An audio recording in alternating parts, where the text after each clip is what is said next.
Hello दोस्तों, कैसे हैं आप सब? बढ़िया। आशा है आप सभी मस्त होंगे, स्वस्थ होंगे और खुश होंगे। दोस्तों, कभी कभी हमारे जीवन में ऐसी परिस्थितियां आती हैं कि हमें लगता है कि कुछ भी अच्छा नहीं हो रहा है, या फिर हमें लगता है कि इतना बुरा मेरे साथ ही क्यों होता है। क्यों मेरे साथ ही ऐसी घटनाएं होती हैं जिनमें मुझे हमेशा दुख का, समस्याओं का सामना करना पड़ता है। फ्रेंड्स, असल में आप ये मान के चलिए कि जब हमारे जीवन में समस्याएं आती हैं तो ज़रूर वो आपको और ज़्यादा निखारने के लिए आती हैं। बहुत सारे गुणों की हमें जब कमी होती है, तब हम जब समस्याओं से सामना करते हैं तो हमें बहुत से गुणों का विकास होता है और हम और ज़्यादा मजबूत बनते हैं। अर्थात हमें हमेशा ये मान के चलना चाहिए कि जो कुछ भी होता है वो सब अच्छे के लिए होता है। समस्याएं आती हैं तो आप उन समस्याओं में छिपे हुए वरदान को देखिए। उन समस्याओं को एक दर्शक की तरह देखिए, एक साक्षी भाव से देखिए कि हाँ, ये मेरे जीवन में आई हैं और इससे मुझे घबराना नहीं है। मन को मजबूत करके इनका सामना करना है, न तो ज़्यादा आवेशित होना है और न ही ज़्यादा सुस्त पड़ना है। आप आराम से उनका सामना कीजिए और देखेंगे कि वो समस्या कुछ ही क्षणों में, कुछ ही समय में आपको एकदम फीकी नज़र आने लगेगी। दोस्तों, तो हमेशा हमको सकारात्मक रवैया बनाए रखना चाहिए। इससे हम हमेशा खुश भी रह पाएंगे। एक प्रख्यात अंग्रेज धर्मगुरु चार्ल्स स्पर्जन, बहुत प्रख्यात धर्मगुरु थे ये।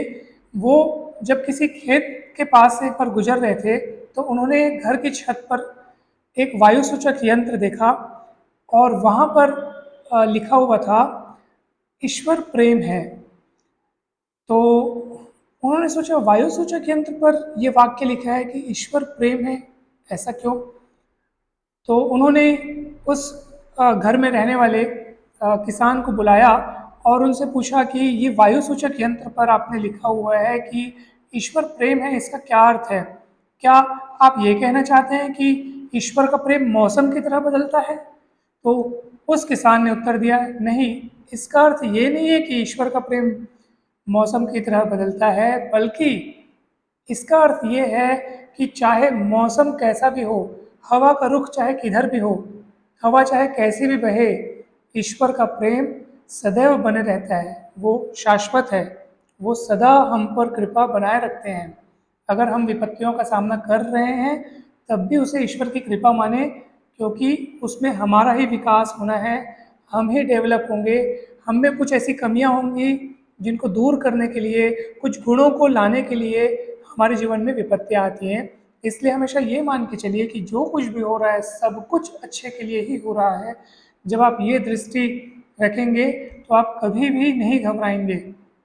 ज़्यादा से ज़्यादा क्या होगा दोस्तों, ये जीवन को एक उपहार की तरह लें, हर एक दिन को उपहार की तरह जिएं। पूरे जीवन की, पूरे भविष्य की चिंता आप मत करें। पूरे भविष्य की चिंता हम करते रहते हैं और अपने ही मन से सोचते रहते हैं कि ये ना हो जाए, वो ना हो जाए, जबकि हमारे द्वारा सोचे हुए जितने भी हम चिंताएं करते हैं, 99% वैसा कुछ होता ही नहीं है। जबकि जो कुछ भी होना होता है वो सब कुछ दैवीय अनुसार, दैवीय योजना अनुसार होता है। हमारा सोचा हुआ कहाँ होता है? आप खुद सोचिए कि हम जिन जिन बातों की चिंता करते हैं उनमें से बहुत सारी बातें तो हमारे जीवन में घटती ही नहीं है। लगभग 99%, केवल 1% घटित होती है। वो जो दुर्घटनाओं जिनकी आशंका हमने की होती है वो भी उतनी भयानक नहीं होती जितनी भयानक हमने कल्पना की होती है। ये सच है दोस्तों। इसलिए हमेशा सकारात्मक बने रहें। सब कुछ अच्छा चल रहा है, सब कुछ बढ़िया है। एक मैं आपको कहानी सुनाता हूँ, आपको बहुत अच्छी लगेगी और आपका जो सोचने का तरीका है वो ज़रूर बदलेगा और आपको बहुत अच्छा महसूस होगा। एक गांव में एक चीनी व्यक्ति रहता था और उस गांव में उसका बहुत सम्मान होता था। सम्मान उसकी बुद्धि की वजह से नहीं होता था, बल्कि उसके पास दो ऐसी चीज़ें थी जो काफ़ी अमूल्य थी, जिनसे वो बहुत प्यार करता था और इसी वजह से उसका गांव में बहुत रुतबा भी था और मान सम्मान भी था। वो दो ऐसी चीज़ें कौन सी थी?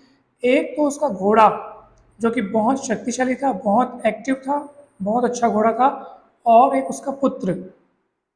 इन दो चीज़ों पर उस व्यक्ति को बहुत नाज था, बहुत गर्व था। एक बार हुआ क्या कि उसका घोड़ा जो है वो रस्सी तोड़कर भाग गया। जिस घुड़साल में उसे रखा गया था वहाँ से वो भाग गया। इस पर गांव वाले जब उस व्यक्ति से मिले तो उन्होंने कहा कि यार आपकी किस्मत तो बड़ी खराब है, आपका एक प्रिय घोड़ा जिसे आप बहुत प्यार करते थे वो चला गया, भाग गया। तो उस व्यक्ति ने कहा, अच्छा, आपने इतनी जल्दी ये कैसे कह दिया कि मेरी किस्मत खराब है? अभी रुक तो जाइए, ऐसा हम जल्दी से निर्णय नहीं ले सकते, हो सकता है इसके आगे कुछ अच्छा छिपा हो। कुछ दिन बाद वही घोड़ा अपने साथ 10 अन्य घोड़ों को लेकर आया। तब उन्हीं गांव वालों ने फिर उस व्यक्ति को कहा कि अरे वाह, क्या किस्मत है आपकी, पहले एक घोड़ा था, अब तो 10 और आ गए, कितनी अच्छी किस्मत है, वाह। फिर उस व्यक्ति ने कहा, अरे इतनी जल्दी आपने कैसे कह दिया कि मेरी किस्मत अच्छी है? हमें हमेशा धैर्य बनाए रखना चाहिए और जितनी भी घटनाएं आपके जीवन में हो रही है सिर्फ और सिर्फ दर्शक की तरह देखें, ठीक वैसे ही जैसे आप सिनेमा हॉल में कोई फिल्म देख रहे हैं। आप बस सीन का आनंद लीजिए, उसके साथ अटैच मत होइए। कुछ चीज़ छीनी जा रही है तो भी अटैच नहीं होना है, कुछ चीज़ आपको मिल रही है तो भी ज़्यादा खुश नहीं होना है। अब आप कहेंगे सर खुश क्यों नहीं होना है? बिकॉज जहाँ राग होगा वहाँ द्वेष भी होगा। अर्थात अगर किसी चीज़ के पाने पर आप बहुत ज़्यादा खुश होंगे, बहुत ज़्यादा उससे लगाव रखेंगे, मोह रखेंगे, तो डेफिनेटली ये जब छीना जाएगा वो वस्तु, कोई चीज़ स्थायी रहती नहीं है, इसलिए जब वो चीज़ छीनी जाएगी तो उतना ही हमें दुख भी होगा। इसलिए एकदम समभाव बनाए रखें, राग द्वेष से ऊपर उठें। तो उस व्यक्ति के पास जब एक घोड़े के साथ 10 घोड़े और आ गए तो वो बहुत अ, खुश नहीं हुआ, वो समभाव में रहा। गांव वालों का रिएक्शन ऐसा था कि आपकी किस्मत बड़ी अच्छी है, लेकिन उसका जो रवैया है वो हमेशा इक्वल इक्वल, नॉर्मल, समभाव में रहना ही उसका स्वभाव था। कुछ दिन बाद हुआ क्यों कि उसका बेटा एक नए घोड़े की सवारी करते करते गिर गया। नए घोड़े पर वो सवारी करने की प्रैक्टिस कर रहा था और वो गिर गया। गिरने से उसके कमर के पास की हड्डी टूट गई। इस पर फिर गांव वालों ने कहा कि आपका एक पुत्र, वो भी आपको इतना प्रिय, उसकी वो भी बेचारा अपाहिज हो गया, वो भी बेचारा बेचारा भी हैंडीकैप्ट हो गया, आपको दुख हो रहा होगा, बहुत बुरी किस्मत है आपकी। इस पर फिर उस व्यक्ति ने कहा कि नहीं, ऐसी कोई बात नहीं है, बिल्कुल किस्मत खराब नहीं है, आप ये तुरंत निर्णय नहीं ले सकते। जो कुछ भी हो रहा है सब ईश्वर की कृपा और मर्जी से हो रहा है, हमें अपने तरफ से जो बेस्ट हो सकता है। इसका मतलब ये नहीं कि अगर वो समस्या है, जैसे मान लीजिए उसका पुत्र अब थोड़ा सा चोटिल हो गया, तो इसका अर्थ ये नहीं कि कुछ नहीं करना है। आप अपने तरफ से जितना एफर्ट लगा सकते हैं, जो भी समस्याओं को सुधारने के लिए जो उपाय कर सकते हैं आप बिल्कुल कीजिए। आप अपने तरफ से कर्मों में कोई ढील मत रखिए, जितने अच्छे कर्म और जितने त्वरित कर्म पूरे विवेक और बुद्धि के साथ आप कर सकते हैं कीजिए, और फिर उसको ईश्वर पर छोड़ दीजिए। फिर आप पर कोई टेंशन नहीं और आपको कभी भी किसी भी तकलीफ का सामना नहीं करना पड़ेगा। तो जब उसका पुत्र चोटिल हुआ तो गांव वालों का रिएक्शन यही था कि आपकी किस्मत खराब है। इस पर उसने कहा कि नहीं, ऐसी कोई बात नहीं है, मैं उतना दुखी नहीं हूँ क्योंकि मैं समभाव में रहना जानता हूँ, मुझे कोई समस्या मेरे मन को दुखी नहीं कर सकती। ये उसका अपना अटल निर्णय था और अटल विश्वास था, इसलिए वो सदा सुखी रहता था। कुछ दिनों बाद किसी पड़ोसी राज्य से कुछ दुष्ट सैनिक उस गांव में आक्रमण करते हैं और वहाँ के स्वस्थ लोगों को, स्वस्थ युवकों को अपने साथ बंदी बनाकर युद्ध के लिए ले जाते हैं।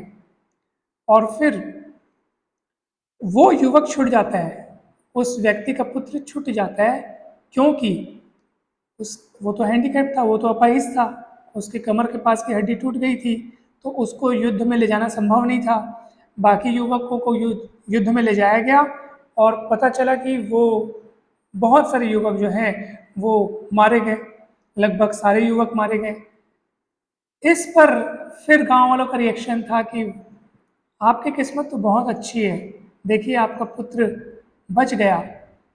तो उस व्यक्ति ने कहा कि जब हम ईश्वर से प्रेम करते हैं और उस पर विश्वास करते हैं जब हम ये मानकर चलते हैं कि वो जो कर रहा है वो हमारे भले के लिए कर रहा है, हमें अपनी तरफ से अपना बेस्ट देना चाहिए, और जब हम ऐसा विश्वास करते हैं तो अंततः सब कुछ अच्छे के लिए ही होता है, सब कुछ भला होता है।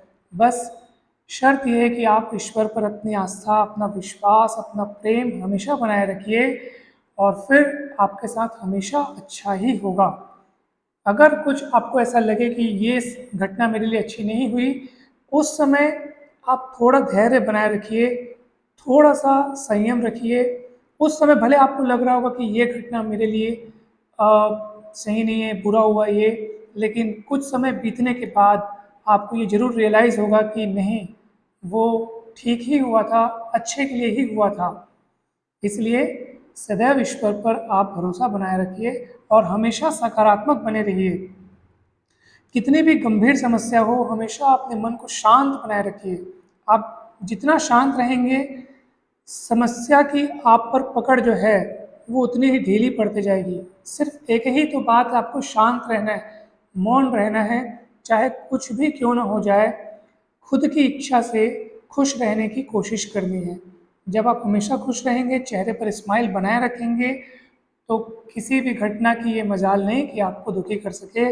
जीवन में घटित होने वाली कोई भी घटना, चाहे कितनी भी बड़ी घटना हो, उससे भी मजबूत आपका मन है। आप चाहें तो उससे भी ऊपर उठकर अपनी शक्ति बनाए हुए रख सकते हैं। किसी भी घटना से अप्रभावित होने की कला आपके अंदर है। आप चाहें तो आप ये सोच सकते हैं कि इससे मुझे कोई फ़र्क नहीं पड़ता, तो सच में ऐसा ही होगा। तो ये मानसिक शक्ति के चमत्कार हैं। जब आप इस पर विश्वास करेंगे और इस पर अमल करेंगे, तो आप ये सच में अनुभव करेंगे कि आपको किसी भी घटना से कोई फ़र्क वाक़ई में नहीं पड़ रहा है। तो दोस्तों, हमेशा अपने मन को एकदम स्ट्रॉन्ग बनाए रखें, एकदम ही आप उस घटना के प्रति, चाहे कोई भी घटना हो, हमेशा समभाव बनाए रखें और उसको दूर से देखने की कोशिश करें। दूर से देखिए, मान लो कोई फ़िल्म चल रही है, बस वैसा ही देखिए, और हमेशा ऊपर वाले से कांटेक्ट बनाए रखिए। अपने चारों ओर ईश्वर का, आप जिसे भी अपना इष्ट मानते हैं, जिसकी आराधना करते हैं, हमेशा उसका स्मरण रखिए, उससे जुड़े रहिए, और ये सोचिए कि आपके चारों ओर उनका आवरण है, सुरक्षात्मक आवरण, वे हमेशा आपकी सुरक्षा कर रहे हैं। और जब आप हमेशा इस अनुभव को, ये अनुभव जब आप करते रहेंगे हमेशा, तो आपका मन हमेशा शांत बना रहेगा दोस्तों। मैं आशा करता हूँ कि ये वीडियो आपको बहुत अच्छा लगेगा दोस्तों, और इसी तरह से अनेक वीडियो अपलोड होते रहेंगे इस चैनल पर। आप चैनल को ज़रूर सब्सक्राइब कीजिएगा, वीडियो अच्छा लगे तो लाइक ज़रूर कीजिएगा, और वीडियो कैसा लगा ये कमेंट करके ज़रूर बताइएगा दोस्तों। आप सभी का बहुत बहुत धन्यवाद।